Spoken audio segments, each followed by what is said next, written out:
बिस्मिल्लाहिर्रहमानिर्रहीम। अस्सलाम वालेकुम dear students, welcome to my channel. आज हम एक्सरसाइज 2.6, 2.7 एंड 2.8 को कवर करने की कोशिश करेंगे। जो इसमें इंपॉर्टेंट क्वेश्चंस हैं वो मैं आपको करवाऊंगी इंशाल्लाह। अगर आप ये सारे क्वेश्चंस कर लेंगे जिस तरीके से हमने स्टार्ट किया है, लाइक हमने 2.4, 2.5 को कवर किया, उसके जो इंपॉर्टेंट क्वेश्चन थे और इसके अलावा एक ऑब्जेक्टिव की और साथ में शार्ट क्वेश्चन की पूरा एक लेक्चर जो है वो आप लोगों को दिया गया है। आपने उसको कंप्लीट वॉच करना है ताकि अच्छे तरीके से आपको इस चैप्टर की अंडरस्टैंडिंग हो सके। तो आज जो बाकी रिमेनिंग 3 एक्सरसाइजेज हैं उनको हम कंप्लीट करने की कोशिश करेंगे। इसमें जो इंपॉर्टेंट क्वेश्चन है, जो आपके शॉर्ट क्वेश्चंस के लिए, लॉन्ग क्वेश्चंस के लिए इंपॉर्टेंट है, वो जो है वो मैं आपको कवर करवाऊंगी। तो स्टार्ट करते हैं विदाउट टाइम वेस्ट किए एक्सरसाइज 2.6। एक्सरसाइज 2.6 का जो फर्स्ट क्वेश्चन है ये आपका मोस्ट इंपॉर्टेंट क्वेश्चन है। ये काफ़ी ज़्यादा रिपीटेड है आपके शॉर्ट क्वेश्चन में, ये जो है वो क्वेश्चन आता है। तो क्वेश्चन है कि for a is equals to 1 2 3 4 find the following relation in a, state the domain and the range of each function, also draw the graph of each. कि एक रिलेशन हमें दिया हुआ है, ए हमारे पास सेट जो दिया हुआ है वो 1 2 3 4 दिया हुआ है, और जो चीज़ हमने फाइंड करनी है वो ये है कि x y such that y is equal to x, यानी कि इन दोनों के दरमियान में हमने एक रिलेशन फाइंड करना है जबकि y is equal to x होना चाहिए। अब जो गिवन रिलेशन है वो ये दिया हुआ है हमें x to y such that y is equal to x, और जो ए दिया हुआ है वो दिया हुआ है 1 2 3 4। अब हम ए क्रॉस ए करेंगे क्योंकि ए के साथ कोई दूसरा सेट हमें नहीं दिया हुआ, तो ए क्रॉस ए ही हमने करना है। तो 1 यानी कि हर एक एलिमेंट को पहले इसके अपने के साथ सेट इसका लिखने के बाद फिर इसी तरह से बाकी सारे सेट्स के साथ एक एक करके आपने सबको लिखते जाना है। जैसे 1 क्रॉस 1 हमने लिखा, फिर 1 क्रॉस 2, 1 क्रॉस 3 और 1 क्रॉस 4। ठीक है, आप इसमें क्रॉस भी लगा सकते हैं और जो जैसे कॉमा की फॉर्म में हम एज अ सेट्स जो हैं वो इनको लिख सकते हैं। फिर इसी तरह अपने 2 को ले लेना है और 2 क्रॉस 1, 2 क्रॉस 2, 2 क्रॉस 3, 2 क्रॉस 4, और इसी तरह फिर 3 cross 1, 3 cross 2, 3 cross 3 and 3 cross 4, और फिर at the end 4 cross 1, 4 cross 2, 4 3 and 4 4। इस तरह से करके आपने इनको रिलेशंस की फॉर्म में लिख लेना है। उसके बाद जो गिवन जो हमारे पास कंडीशन है उसको हमने देखना है, जो कि है कि x y such that y is equal to x, यानी कि आपने अब जो सेट लेना है, जो रिलेशन लेना है, उसमें वो एलिमेंट्स आने चाहिए जिनमें एक्स और वाई दोनों इक्वल आते हैं। तो 1 1 में यानी कि एक्स भी 1 है और वाई भी 1 है, इट्स मीन कि y is equal to x है। फिर इसी तरह 2 2 में देखें तो वाई भी 2 है, एक्स भी 2 है, फिर इसी तरह वाई भी 3 है, एक्स भी 3 है, और यहाँ पे वाई भी 4 है और एक्स भी 4 है। तो ये वाले सारे सेट्स जो हैं वो हमने यहाँ पे ले लेने हैं। R is equal to 1 1 2 2 3 3 and 4 4। अब डोमेन हमने लेनी है और डोमेन की डेफिनेशन ये है कि जो आपको सेट दिया हुआ होगा, ये आपके एमसीक्यूज में अक्सर आ जाता है कि what is the domain of that set. तो डोमेन वो चीज़ होती है कि जो आपको सेट्स दिए हुए हैं उनका जो फर्स्ट एलिमेंट होता है वो आपका डोमेन का सेट होता है, और जो आपका सेकंड एलिमेंट्स होते हैं वो आपके जो हैं वो रेंज के एलिमेंट्स होते हैं। तो अगर आपसे कहा जाए कि what is the domain of that set, तो आपने सारे सेट्स के या एक ही अगर सेट दिया हुआ है तो उसका जो फर्स्ट एलिमेंट है वो डोमेन है और जो सेकंड एलिमेंट आपको दिया हुआ है वो रेंज है। तो इसी तरह अगर ज़्यादा आपको सेट्स, जैसे यहाँ पे अब हमारे पास 4 सेट्स हैं तो इसकी डोमेन हमने फाइंड करनी है, तो फर्स्ट वाले जो एलिमेंट्स हैं 1 2 3 4 ये आपके डोमेन में आ जाएंगे, और जो सेकंड है 1 2 3 4 यहाँ पे तो चूंकि सेम है इस वजह से सेम ही डोमेन और रेंज आई है, लेकिन डिफरेंट भी हो सकती है। तो यहाँ पे रेंज इसकी 1 2 3 4 आ चुकी हुई है। अब जो थर्ड इसने चीज़ बताई थी वो इसने कहा था कि इसका आपने जो है वो टेबल भी है, सॉरी ग्राफ भी ड्रा करना है। तो यहाँ पे ग्राफ हमारे पास एक्स एक्सिस और वाई एक्सिस पे हमने ग्राफ बनाया जिसमें हमने 4 नंबर्स ले लिए, 4 एलिमेंट्स 1 2 3 4, और इसी तरह से यहाँ पे भी 1 2 3 4। अब एक पॉइंट हमारे पास 1 1 था वो हमने यहाँ पे लिख दिया, यानी कि 1 1 के ऊपर जहाँ पे ये इसको अगर हम मैच करें तो ये आ जाएगा। फिर इसी तरह 2 2 के ऊपर एक हमारे पास पॉइंट बन रहा था वो आ गया, फिर इसी तरह एक पॉइंट हमारा 3 3 का था वो आ गया, और एक पॉइंट हमारा 4 4 का था तो वो यहाँ पे हमारा आ गया। इस तरह से करके आपका ये ग्राफ बन गया। अच्छा, यहाँ पे कुछ नोट है एक समझने के लिए, आप इसको देख लेंगे। नोट में कि फंक्शन अगर सेट ए के तमाम फंक्शन अगर सेट ए के तमाम अरकान इस्तेमाल हों लेकिन कोई रुकन दूसरी दफ़ा इस्तेमाल ना हो तो ये फंक्शन कहलाता है। यानी कि एक ही दफ़ा जो है वो एक फंक्शन में एक जो फंक्शन हमें दिया हुआ है उसको फंक्शन अब तब कहेंगे कि कोई एक जो एलिमेंट है वो सारे एलिमेंट्स एक एक दफ़ा यूज़ हो रहे हैं और दूसरी दफ़ा उनका कोई इस्तेमाल हो, यानी कि रेपिटिशन ना हो, तो उसको आप फंक्शन कहते हैं। उसके बाद फंक्शंस की टाइप है into function, onto function and one to one function. ज़्यादातर यही यूज़ होती है। इन टू फंक्शन वो फंक्शंस होते हैं कि अगर सेट बी के कुछ अरकान इस्तेमाल हो और कुछ इस्तेमाल ना हो तो वो इन टू फंक्शंस कहलाता है। यानी कि जब आप फंक्शन बनाते हैं तो एक सेट के दूसरे, यानी कि फ़र्ज़ करें कि यहाँ पे हम एक छोटी सी मिसाल ले लेते हैं ये हमारे पास एक ए है और ये जो है हमारे पास बी है। इधर हम जो है वो ए बी सी लिख देते हैं। वैसे इसको इधर और इसको इधर होना चाहिए था, लेकिन चलें। यहाँ पे अब कहते हैं कि अगर सेट ए बी के कुछ अरकान इस्तेमाल हों, यानी कि फंक्शन से अगर हम स्टार्ट करें तो अगर हम डायरेक्ट इनको मैप कर रहे हैं, यानी कि एक एलिमेंट एक ही एलिमेंट के ऊपर मैप हो रहा है, तो इस ये सिंपल हमारे पास फंक्शन हो जाता है। अब जो दूसरा है इनटू फंक्शन, उसमें ये है कि अगर सेट बी के कुछ अरकान इस्तेमाल हों और कुछ अरकान इस्तेमाल ना हो तो वो इनटू फंक्शन कहलाता है। यानी कि इसकी एग्जांपल ऐसे है कि ये हमारे पास एक फंक्शन है ए का और ये हमारे पास फंक्शन है बी का, ठीक है। अब इनके ऊपर जब हम मैपिंग करेंगे तो ए जो है वो हमारा 1 पे मैप हो रहा है, सी जो है वो हमारा 3 पे मैप हो रहा है, और इसी तरीके से जो हमारा बी है वो भी इनमें से जो है वो सेम पे मैप हो रहा है। और ये जो 2 है ये जहाँ पे हमारे यूज़ में नहीं आया तो इसको हम कहेंगे कि ये हमारा इनटू फंक्शन है। फिर इस तरह ऑन टू फंक्शन है कि अगर सेट ए की तरह सेट बी के भी तमाम अरकान इस्तेमाल हों तो वो ऑन टू फंक्शन कहलाता है। यानी कि जैसे हम यहाँ पे ए के सारे फंक्शंस जो हैं वो यूज़ कर रहे हैं, इसी तरह अगर ये जो बी वाला फंक्शन है ये भी यहाँ पे मैप हो रहा हो 2 के ऊपर, यानी कि 3 के बजाय ये 2 के ऊपर मैप हो जाए तो इसको आप ऑन टू फंक्शन कहते हैं। फिर इसी तरह 1 to 1 फंक्शन है कि अगर सेट ए और सेट बी के अरकान की तादाद बराबर हो और सारे इस्तेमाल हो तो वो 1 to 1 फंक्शन कहलाता है। यानी कि जो सिंपल फंक्शन होता है उसको 1 to 1 और जो है वो ऑन टू और 1 to 1 फंक्शन जो है वो हम कह सकते हैं कि तमाम जो एलिमेंट्स हैं वो इक्वल भी है और जो है वो सारे यूज़ में भी है, यानी कि सारे जो है वो मैप भी कर रहे हैं तो उसको जो है वो आप 1 to 1 फंक्शन कहते हैं। ये छोटी सी डेफिनेशंस थी आपके फंक्शंस की, ठीक है, ये इनको आपने माइंड में रखना है। उसके बाद ये जो फर्स्ट क्वेश्चन का सेकंड पार्ट है ये भी सेम जो है वो इसी तरीके से जो जैसा हमने फर्स्ट पार्ट इसका कर लिया है उसमें भी आपने जो है वो यहाँ पे अब आपको क्या कहा गया, जो कंडीशन दी हुई है वो ये है कि y + x = 5 क्या है, ठीक है। यानी कि जब आपने कंडीशन लगानी है इसका रिलेशन फाइंड करने के बाद जहाँ तक जो चीज़ है वो सेम आपने करनी है, उसके बाद जो अकॉर्डिंग टू कंडीशन है उसमें आपने वो पॉइंट्स लेने हैं कि उन दोनों पॉइंट्स को ऐड करने से आपका आंसर जो है वो 5 आना चाहिए। जैसे हमने यहाँ पे 1 और 4 लिया, 2 3 लिया, 3 2 लिया, 4 1 लिया, 4 + 1 भी 5, 2 + 3 भी 5, 3 + 2 भी 5 एंड 4 + 1 भी 5। यानी कि इस कंडीशन के अकॉर्डिंग फिर हमने जो है वो आगे क्वेश्चन को लेके चलना है। अब यहाँ पे इसी तरह से फिर हमने डोमेन और रेंज फाइंड करनी है, तो फर्स्ट जो एलिमेंट्स हैं वो सारे डोमेन में आ जाएंगे और जो सेकंड एलिमेंट्स हैं वो सारे रेंज में आ जाएंगे। तो फिर सेकंड में भी रेंज में भी इन्होंने तरतीब से जो है वो यहाँ पे हमने लिख लिया 1 2 3 4 ही यूज़ हो रहा था तो वही हमने यहाँ पे 1 2 3 4 फिर इसी तरह से इसको जो है वो आपने ड्रा कर लेना है। अब ड्रा देखें थोड़ा सा इसमें चेंज आया है कि यहाँ पर अब हमारे जो पॉइंट्स हैं वो थोड़े से डिफरेंट है कि हमारे पास क्या था 1 और 4 था, 2 3 था, 3 2 था और 4 1 था। तो इसी तरह से यहाँ से अगर हम देखें तो ये 1 पे और 4 पे जो है वो ये हमारा पॉइंट बन रहा है, फिर इसी तरह 2 पे और 3 पे जो है वो हमारा ये वाला पॉइंट बन रहा है, इनके यहाँ से 2 और यहाँ से 3, फिर इसी तरह 3 पे और 2 पे हमारा ये वाला पॉइंट बन रहा है यहाँ पे, और इसी तरह 4 पे और 1 पे जो है वो हमारा ये पॉइंट बन रहा है, ठीक है। अच्छा, उसके बाद जो हमारा इंपॉर्टेंट क्वेश्चन है वो क्वेश्चन नंबर 4 है इस एक्सरसाइज का कि find the inverse of each of the following relation and tell whether each relation and its inverse is a function or not.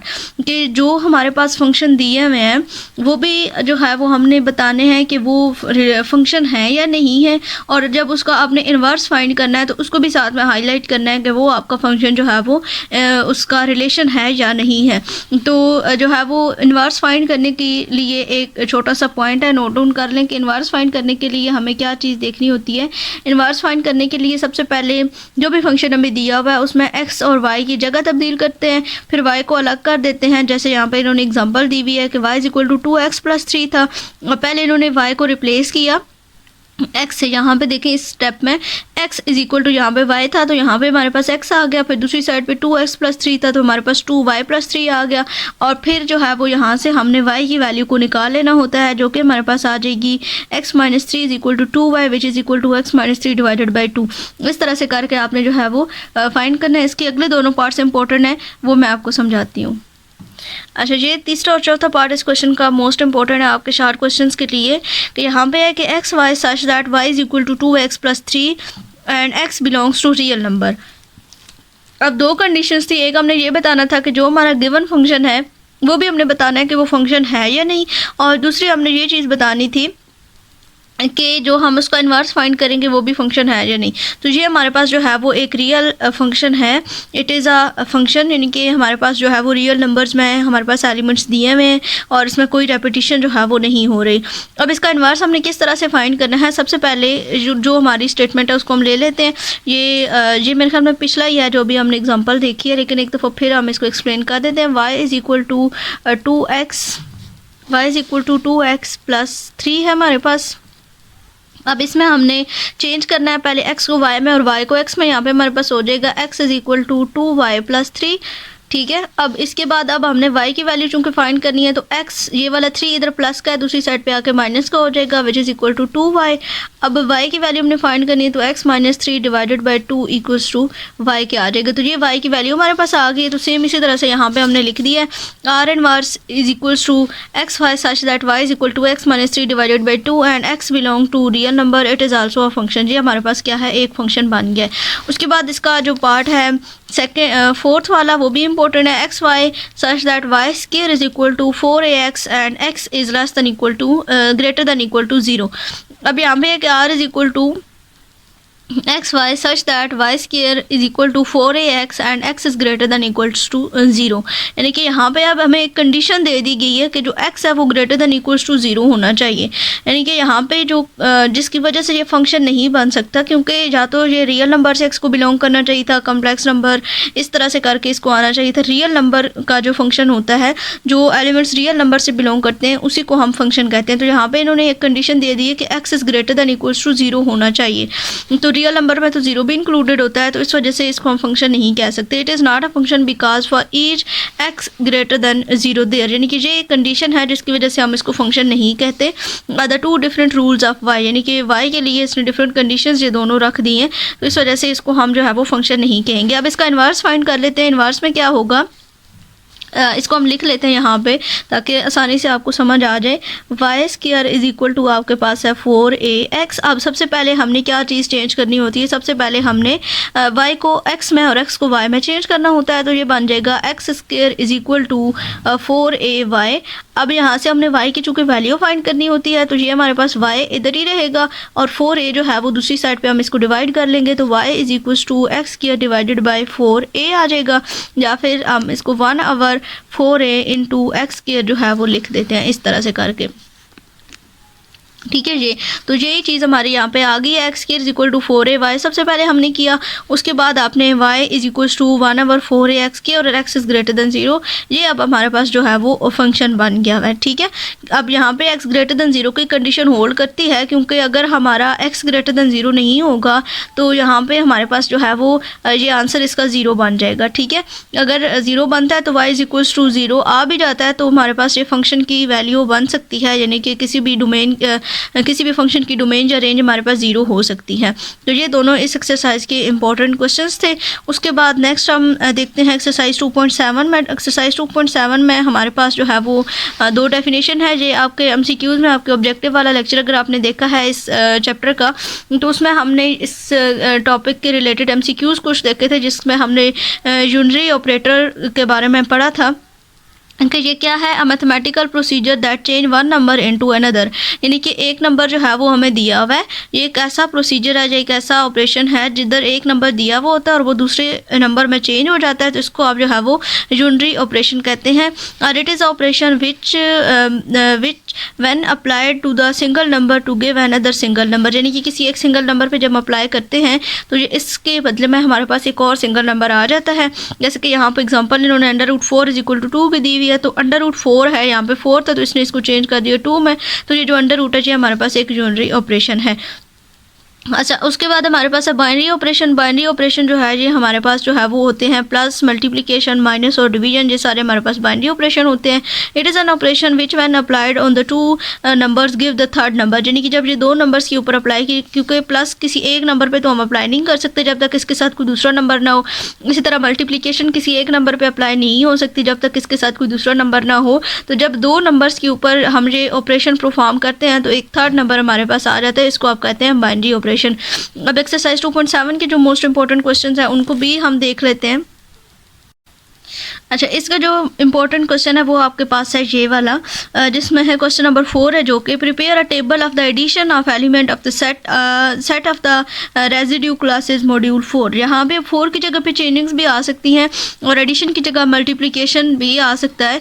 तो इस क्वेश्चन को आप अच्छे तरीके से समझ लें ताकि जो है वो इसकी अंडरस्टैंडिंग आपको हो जाए और इस तरह का अगर कोई भी क्वेश्चन आता है तो आप आसानी से उसको अटैम्प्ट कर सकें। तो यहाँ पे हमारे पास जो है इन्होंने कहा कि जो हमारे पास आंसर्स आने चाहिए वो 4 से लेस देन आने चाहिए, ठीक है। जहाँ पे 4 आएगा फिर आगे मैं बताऊँगी ये उसमें क्या कंडीशंस होती हैं। तो यहाँ पे हमने एक टेबल बना लेना है प्लस, क्योंकि यहाँ पे इन्होंने एडिशन कही है तो यहाँ पे हमारा जो सिंबल है वो प्लस का आएगा और रेजिड्यू 4 तक हमने जाना है। तो इट्स मीन कि 0 1 2 3 तक हमारे एलिमेंट्स आएंगे कॉलम वाइज भी और इसी तरह 0 1 2 3 तक जो एलिमेंट्स होंगे वो हमारे पास यहाँ पे आएंगे रो वाइज भी। अब हमने 1 बाय 1 करके जो है वो इनको मल्टीप्लाई करते प्लस करते जाना है इनमें और यहाँ पे एक नया टेबल जो है वो हमारे पास बन के आ जाएगा।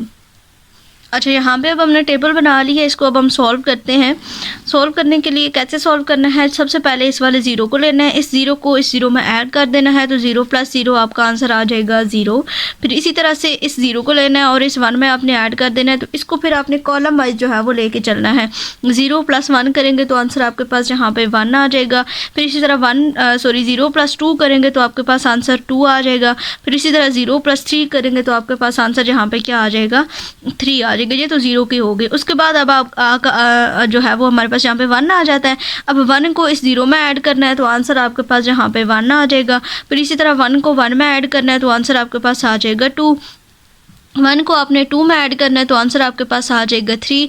उसके बाद आपने 1 को 3 में ऐड करना है तो आंसर आ जाएगा 4। अब बात जो है यहाँ पे समझने वाली है, आंसर अब आपका 4 आ गया तो 4 तो आपने नहीं लिखना, क्योंकि जो है वो हमने जो है 4 से लेस देन जो वैल्यूज़ हैं वो आपने अपने टेबल में लेनी है। तो जब इस तरह की कंडीशन आएगी 4 या फिर 4 से बड़ी वैल्यू आपके पास आ जाएंगी तो आपने उस नंबर को 4 में से माइनस कर देना है, ठीक है। जैसे यहाँ पे अब हमारे पास 4 आया है तो 4 - 4 हम कर देंगे तो आंसर हमारे पास यहाँ पे 0 आ जाएगा, ठीक है। ये चीज़ समझने की थी, जो इम्पोर्टेंट पॉइंट था कि अगर रेजिड्यू 4 आ रहा है, मॉड्यूल 4 से छोटी हम टेबल बना रहे हैं, तो जब हमारे पास 4 या फिर 4 से बड़ी वैल्यू आ जाएगी तो वो जो नंबर आएगा उसमें से हमने 4 को माइनस कर देना है। तो जो आंसर आएगा वो आपने यहाँ पे लिखना है।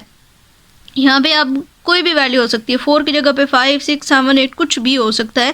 तो उसके लिए जो है वो ये चीज़ आपने याद रखनी है। अच्छा, उसके बाद अब हमारा 1 वाला कंप्लीट हो गया। अब अपने 2 को लेना है। 2 + 0 आपके पास 2 आ जाएगा। 2 + 1 आपके पास 3 आ जाएगा। फिर 2 + 2 आपके पास 4 आ गया और 4 - 4 करेंगे तो आंसर 0। फिर उसके बाद 2 + 3 आपने किया तो अब 5 आ गया, तो 5 - 4 आपका आंसर आ जाएगा 1।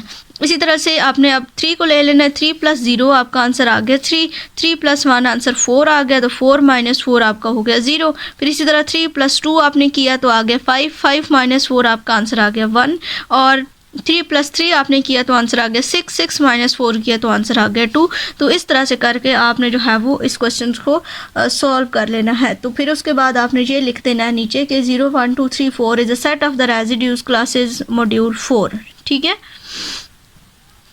अच्छा जी, उसके बाद जो हमारे पास क्वेश्चन आ जाता है, ये आपके पास एक थ्योरम है, ये बहुत ज़्यादा इंपॉर्टेंट है और ये अक्सर क्वेश्चंस में आ जाता है, तो इसको आपने समझ लें ताकि आपको जो है वो इसकी आसानी से समझ आ जाए और आप पेपर में इसको अटैम्प्ट कर सकें।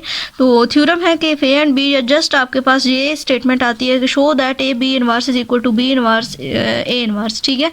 ये स्टेटमेंट आपके पास पेपर में आती है। जो देखें नीचे आपको बोर्ड्स मेंशन है, कितनी दफ़ा ये रिपीट हो चुका है और ये काफ़ी ज़्यादा रिपीटेड क्वेश्चन है।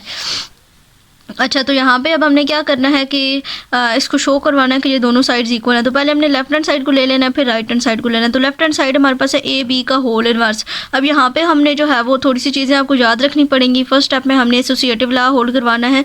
तो एसोसिएटिव लॉ हमारे पास होता है A B is equal to B A. तो यहाँ पे अब इनवर्स की बात हो रही है, तो यहाँ पे दोनों साइड्स पे हमारे पास इनवर्स बी होने चाहिए। एक तो ए बी होगा और दूसरा हमारे पास ये दोनों जो है वो इनवर्स में भी आएंगी। तो ए बी हमने लिख लिया, फिर बी इनवर्स और ए इनवर्स दोनों का आ गया is equals to A into, मतलब इसी को अगर हमने जो है वो आगे सिंप्लीफाई किया है, बी और बी इनवर्स को जो है वो हमने अलग कर लिया और ए इंटू ए इनवर्स हमारे पास आ गया। अब जब इस तरह की कंडीशन आ जाती है कि एक एलिमेंट अपने इनवर्स के साथ जब मल्टीप्लाई हो रहा होता है तो उसका जो आंसर आता है, ये इनवर्स लॉ है कि वहाँ पे जो है वो हमारे पास एक आइडेंटिटी एलिमेंट आ जाता है जिसको हम ई से रिप्रेजेंट करते हैं। उसके बाद यहाँ पे अब ई हमारे पास आ गया, तो जब हम ई को किसी भी दूसरे एलिमेंट्स के साथ मल्टीप्लाई कर रहे होते हैं तो वही एलिमेंट हमारे पास दोबारा से वापस आ जाता है। यानी कि 1 है ई अगर हमारे पास, तो 1 को जब किसी भी एलिमेंट के साथ मल्टीप्लाई करो तो आपके पास वही आंसर आ जाता है, यानी कि 2 1 2 जैसे कि होता है। तो यहाँ पर आपने इन्वर्स ला लगाया, फिर इसी तरह से अब यहाँ पर दोबारा से ए और ए इन्वर्स बन गया, तो ये हमारे पास है आइडेंटिटी ला। दोबारा से यहाँ पर अब हमारा ई आंसर आ गया। उसके बाद हमने इसकी राइट हैंड साइड ली B inverse into A inverse, तो यहाँ पे भी सेम इसी तरह से हमने एसोसिएटिव ला होल्ड करना है, B inverse A inverse dot A B लगा देना है। और यहाँ पे भी अब दरम्यान में आपके पास पहले ए इनवर्स और ए आ गया, उन दोनों को आपने जो है वो साथ में कर लिया, और ए इनवर्स और ए की जगह पे हमारे पास ई आ जाएगा, और बी इनवर्स और बी एज इट इज़ साथ में लिख देंगे। अब जब बी के साथ मल्टीप्लाई होगा तो अगेन से बी हमारा यहाँ पे आ जाएगा, और दोबारा से B inverse B is equals to A के हो जाएगा। तो ए बी और बी इनवर्स और ए इनवर्स से इनवर्स हैं एक दूसरे के, तो इस वजह से ये जो हमारा थ्योरम है वो सेटिस्फाई होता है कि ए बी का whole inverse is equal to B inverse और ए इनवर्स की है। तो ये काफ़ी ज़्यादा इंपॉर्टेंट है, इसको आपने प्रैक्टिस करना है ताकि आप जो है वो इसको अटैम्प्ट कर सकें। उसके बाद ये क्वेश्चन है आपके पास, एग्जांपल का क्वेश्चन है, लेकिन ये आया है पेपर में कि आपके पास ये सेट आ सकता है, ये जो सेट है एस इज इक्वल टू, अब ये पूरा नहीं आएगा कि show that this is an abelian group under this. अगर ये आ भी जाता है लॉन्ग क्वेश्चन में जो है ये आ सकता है कि show that S is equal to 1 - 1 iota minus iota is an abelian group under multiplication. लेकिन शॉर्ट क्वेश्चन में जस्ट ये मैंने देखा है पास्ट पेपर्स में कि जस्ट ये आया हुआ था कि proforma multiplication operation on this set 1 - 1 iota minus iota. तो उसके लिए आपने इसी तरह से टेबल आपने बनाना है, यहाँ पे मल्टीप्लिकेशन आ जाएगा और इस साइड पे भी जो आपका गिवन है 1 - 1 आयोटा माइनस आयोटा, और जहाँ पे भी 1 - 1 आयोटा माइनस आयोटा। इसी तरह से जैसे अभी मैंने आपको लिख के समझाया है कि आपने 1 बाय 1 करके एक एलिमेंट को लेना है, उसको इन सारे एलिमेंट्स के साथ मल्टीप्लाई करना है, और जहाँ पे उसके आंसर्स लिख देना है। यहाँ पे अब आयोटा इंक्लूडेड है, तो जस्ट ये चीज़ आपने ध्यान में रखनी, जहाँ पे आयोटा स्क्वायर या फिर उससे बड़ी कोई वैल्यू आ रही होगी आयोटा से बड़ी, तो उसको आपने जो है वो तोड़ लेना है। जैसे कि आपको पता है कि iota square is equals to आपके पास -1 के होता है। अगर आयोटा क्यूब आ जाता है तो उसको आप आयोटा स्क्वायर डाट आयोटा की फॉर्म में लिखेंगे, जो कि आपके पास -1 डाट आयोटा, इनके आंसर -1 आ जाएगा। तो यहाँ पे इसको देख भी लेते हैं कि 1 को 1 के साथ मल्टीप्लाई किया जाए तो सेम यही सारी चीज़ें आ जाएंगी, क्योंकि 1 है। फिर उसको -1 को अगर हम ले लेते हैं, जो सेकंड एलिमेंट है, -1 को आपने जब मल्टीप्लाई किया 1 के साथ तो आंसर -1 आ गया। फिर -1 को आपने इस -1 के साथ किया तो माइनस माइनस प्लस होकर यहाँ पे जो है वो आपके पास 1 आ गया। फिर इसी तरह नेक्स्ट आपने -1 को आयोटा के साथ मल्टीप्लाई किया तो माइनस आयोटा, -1 को माइनस आयोटा के साथ मल्टीप्लाई किया तो माइनस माइनस हो गए प्लस, और आपके पास आयोटा आंसर आ गया। फिर इस तरह आपने आयोटा को लिया, आयोटा के 1 के साथ मल्टीप्लाई किया तो आयोटा, आयोटा को -1 के साथ मल्टीप्लाई किया तो माइनस आयोटा, आयोटा को आयोटा के साथ मल्टीप्लाई किया तो आ जाता है आयोटा स्क्वायर, और आयोटा स्क्वायर की जगह पे यहाँ पे देखें आपको -1 जो है वो नज़र आ रहा है। उसके बाद आयोटा को माइनस आयोटा के साथ दोबारा से मल्टीप्लाई करेंगे तो ये आपके पास आ जाएगा माइनस आयोटा का स्क्वायर। अब जब माइनस आयोटा का स्क्वायर आया तो माइनस एक बाहर वाला और एक अंदर जो आयोटा स्क्वायर है उसका -1, तो ये माइनस माइनस काट के आपके पास +1 आंसर आ जाएगा। फिर इसी तरह से आपने लास्ट वाले माइनस आयोटा को लिया तो माइनस आयोटा को 1 के साथ मल्टीप्लाई किया तो आंसर आ गया माइनस आयोटा।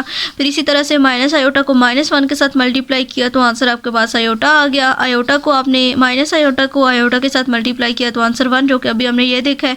फिर उसके बाद आपने माइनस आयोटा को माइनस आयोटा के साथ मल्टीप्लाई किया तो ये बन गया iota square, minus minus plus, और आयोटा स्क्वायर की जगह पर आपके पास -1 आ जाएगा। ये जस्ट टेबल आपने तब करना है जब आपको ये कहा जाए कि perform multiplication operation on that given set. अगर आपको ये पूरा कहा जाए कि show that this is an abelian group under multiplication, तो फिर आपने ये टेबल बनाने के बाद नीचे कुछ जो है वो इसकी प्रॉपर्टीज लिखनी होंगी अबिलियन ग्रुप की। कि एक तो ये बताना है कि ये क्लोज्ड है with respect to multiply. Closed होने का मतलब ये है कि जो आपने फंक्शन परफॉर्म किया है और इसके अंदर जो आपके पास आंसर आए हैं वो सारे के सारे आंसर्स वही एलिमेंट्स हैं जो यहाँ पे आपके गिवन सेट में मौजूद हैं। तो इस तरह के सेट को आप क्लोज्ड सेट कहते हैं। उसके बाद ये आपके पास एसोसिएटिव ला को भी होल्ड कर रहा है, और आइडेंटिटी ऑफ एस इज़ 1, यानी कि जो आइडेंटिटी एलिमेंट है वो 1 है, और ये भी इस गिवन सेट में भी है, और जो उसके ऊपर हमने परफॉर्म किया इसमें भी हमारे पास 1 रिपीटेड है।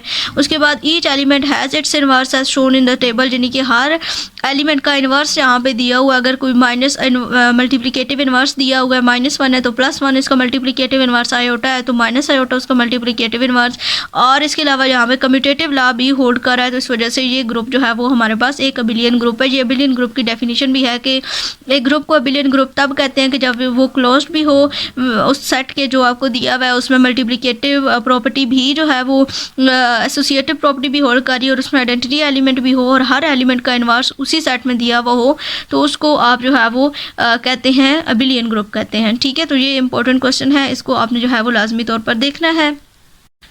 उसके बाद एक्सरसाइज हमारी है 2.8। एक्सरसाइज 2.8 में से भी कुछ इंपॉर्टेंट क्वेश्चन है जो आपके लॉन्ग क्वेश्चन में इंपॉर्टेंट है। अब इसमें से मैंने जो एक्सरसाइज 2.6 है उसमें जस्ट हमारे शार्ट क्वेश्चंस कवर हुए हैं। एक्सरसाइज 2.7 में हमारे पास लॉन्ग क्वेश्चन कवर हुए हैं हमारे विद एग्जांपल्स। 2 एग्जांपल्स भी हमने की है, वो जो सेकंड एग्जांपल हमने की है विद अबिलियन ग्रुप वाली, वो लॉन्ग क्वेश्चन में आ जाती है, और अगर सिंपल वो आता है टेबल तो वो आपके पास शार्ट क्वेश्चन में आता है। और 2.8 में हमारे पास लॉन्ग क्वेश्चन है, वो हम देखते हैं। ये क्वेश्चन है क्वेश्चन नंबर 5 आपकी एक्सरसाइज 2.8 का, बहुत ज़्यादा रिपीटेड क्वेश्चन है आपके लॉन्ग क्वेश्चंस के लिए, आप इसको समझ लें। सेम इसी तरीके से इसका भी हमने टेबल बनाना है, जैसे अभी हम टेबल को समझ लिया हमने।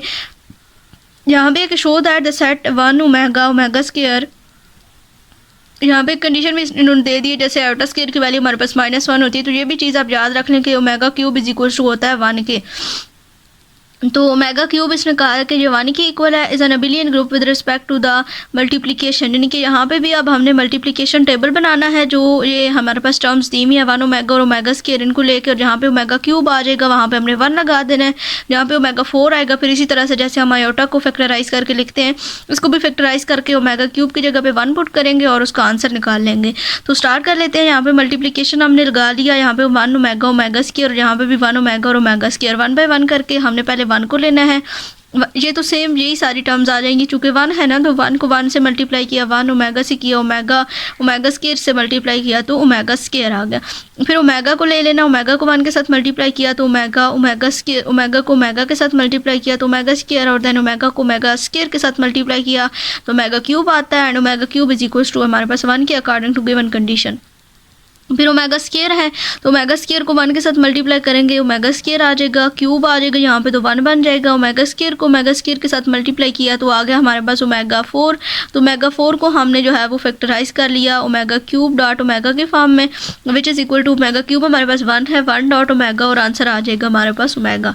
उसके बाद अब हमने ये बताना है कि ये हमारे पास क्या अबिलियन ग्रुप है। जैसे अभी पीछे हमने बताया कि वो ग्रुप अबिलियन ग्रुप था, तो सबसे पहले हमारे पास जो है ये एक क्लोजर सेट है या क्लोजर लॉ को होल्ड करता है, because element of the table belongs to S, यानी कि ये क्लोज्ड सेट है, जो हमारे पास सेट दिया हुआ है वो क्लोज्ड है। तो फर्स्ट कंडीशन जो है अबिलियन ग्रुप की होल्ड करती है। क्लोज्ड किस वजह से अभी बता चुकी हूँ कि सारी एलिमेंट्स जो यहाँ पे दिए होंगे हमारे आंसर में, जब हम उसका आंसर निकालेंगे तो वो सारे एलिमेंट्स गिवन सेट से बिलोंग कर रहे होंगे, तो इट्स मीन कि वो क्लोज्ड है। उसके बाद सेकंड जो है वो इन्होंने जो कंडीशन होल्ड करवाई है एसोसिएटिव लॉ की, वो ये है कि 1 ओमेगा और ओमेगा स्क्वायर था, एसोसिएटिव लॉ बनाया हमने 1 डॉट ओमेगा जो कि आपके पास होता है A B dot C, A B into C is equal to A into B C होता है, यानी कि मैं आपको यहाँ पे लिख के बता देती हूँ, A B into C is equal to A into B C. ये आपके पास जो होता है वो एसोसिएटिव लॉ होता है। तो यहाँ पे सिंपल इसी तरह से हमने एसोसिएटिव लॉ बनाया 1 omega and omega square is equal to 1 omega dot omega square. तो यहाँ पे omega dot omega square is equal to 1 dot यहाँ पे ओमेगा क्यूब बन जाएगा, और यहाँ पे ओमेगा अंदर मल्टीप्लाई किया ना, तो इस वजह से यहाँ पे आपके पास ओमेगा डॉट ओमेगा जो है वो स्क्वायर आ गया, एंड यहाँ पे जे 1 ओमेगा और 1 आपस में मल्टीप्लाई होंगे तो ओमेगा आ जाएगा, और जे ओमेगा स्क्वायर आ गया, यहाँ पे 1 और ओमेगा स्क्वायर आपस में मल्टीप्लाई होंगे तो ओमेगा क्यूब बन जाएगा। यहाँ पे ओमेगा क्यूब आ गया is equals to omega cube, दोनों इक्वल हैं, तो इस वजह से ये एसोसिएटिव लॉ होल्ड करते हैं विद रिस्पेक्ट टू मल्टीप्लिकेशन। उसके बाद 1 जो है वो आइडेंटिटी एलिमेंट है with respect to multiply belongs to S, और इसके अलावा यहाँ पे मल्टीप्लिकेटिव इनवर्स भी होल्ड कर रहा है, ठीक है। और उसके बाद यहाँ पे कम्यूटेटिव लॉ भी होल्ड कर रहा है, यानी कि 1 multiply omega is equal to omega multiply by 1, दोनों इक्वल आते हैं, तो इट्स मीन कि ये आपके पास क्या है, एक अबिलियन ग्रुप है। तो इस तरह से करके आपने इस क्वेश्चन को सॉल्व करना है। उसके बाद आपके पास क्वेश्चन नंबर है जी 6, ये भी इंपॉर्टेंट है शॉर्ट क्वेश्चन के लिए। If G is a group under multiplication and A B belongs to G, then find the solution of the equation. जे इक्वेशन दी हुई है a cross b is equal to B, a cross x is equal to B and x cross a is equal to B, ये दोनों parts आपके question में आते हैं। चार क्वेश्चन के लिए एक पार्ट भी आ सकता है, लेकिन दोनों को आपने समझ लेना है कि क्या पता दोनों में से कौन सा आ जाए। तो जैसे हमने अभी एग्जांपल की है ना, A B inverse is equal to B inverse A inverse, उसी तरह से इसको आपने सॉल्व करना है। A cross X is equal to A multiply X is equal to B है, क्वेश्चन नंबर 1 है।